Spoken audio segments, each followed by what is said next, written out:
FEMA said if there is a bidding conflict, it'll work with the state to resolve it. The mayors are calling for the federal government to establish a medical equipment czar to coordinate getting supplies nationwide efficiently.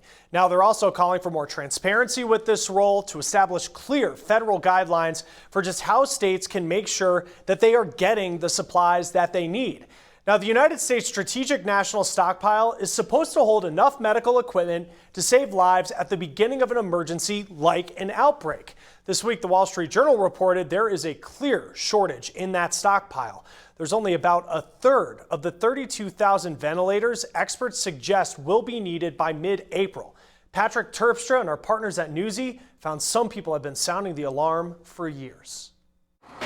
The stockpile began in 1999 for national health emergencies. The goal? Store medication, vaccines, antidotes, and personal protective equipment, and ventilators, assisted breathing devices the government has struggled for years to acquire.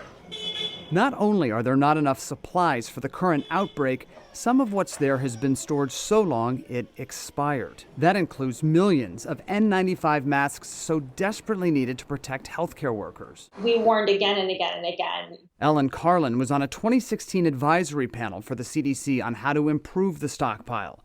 The panel said the current model is not sustainable. There was a lack of clear goals and objectives for response, and the resources that American people are willing to commit are not sufficient to meet all of the expectations.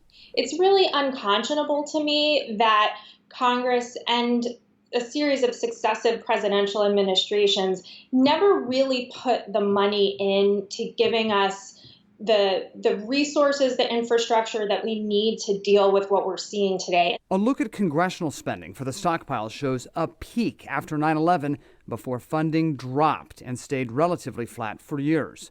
And even though the biggest use of the stockpile was for swine flu 11 years ago, the original focus was on a bioterror attack, not a pandemic. The irony is that if this had been a smallpox or an anthrax emergency, we would have been much better prepared. A Health and Human Services spokesperson told us the stockpile is meant to supplement state and local supplies. And HHS has been transparent that more supplies are needed, hence the request to Congress for additional funding.